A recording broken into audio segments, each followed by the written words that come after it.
Sinasana. Oh. මේ රස්නේ කාලෙට මේ වගේ තැනක ඉන්න තියෙනවා නම් කොච්චර සනීපද කියලා ඔයාලට හිතෙනවා ඇති. හැමදාම ඉන්න අපිට නම් ඒකේ ලොකු ගාණක් නෑ. අපි ඉතින් කොහොමද සැප සනීපෙට කාලා බීලා පුදියගෙන ඉන්නේ. ඔයාලා රස්නේ වැඩි නම් එනවනම් එන්න මං අයිනක් දෙන්නම්. මේ පොඩ්ඩක් කටේ පස් කියා කතා කරන්නත් ගිහිල්ලා මැටි පොඩ්ඩක් වැඩි මෙතන ඔය පැත්තට හැරිලා ඉන්න ඕනේ. දැන් නම් හොඳයි වගේ.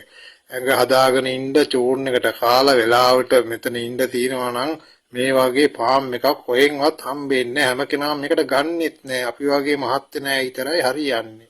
කේකේම මේව බුදියගෙන හිටියා නම් කී දෙනෙක්ගෙන් බැනුම් අහන්න වෙනවද? පුස්පූරුවා වගේ ඌරා වගේ කාලා බුදි කියලා එයාලි එනකන් දවල් කාලෙත් බුදි කියලා කී දෙනෙක් නම් බැන යනවාද? ඒකට අපේ පාම් එකේ මහත්තයා කොච්චර හරි බුදියන්න කෑම ගෙනල්ලා ගොඩ ගහනවා කාලා බුදියපල්ලා කියලා. අම්මපා ඒ අතින් බැලුවාම නම් මේ අකා ගියාත්මේ ණයකාරයෙක්ද කොහෙද?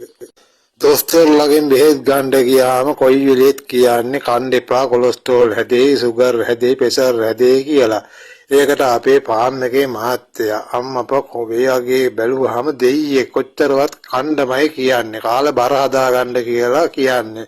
මිනිහා හොඳට බරට ඉන්නවට හරිම සතුටුයි අපි.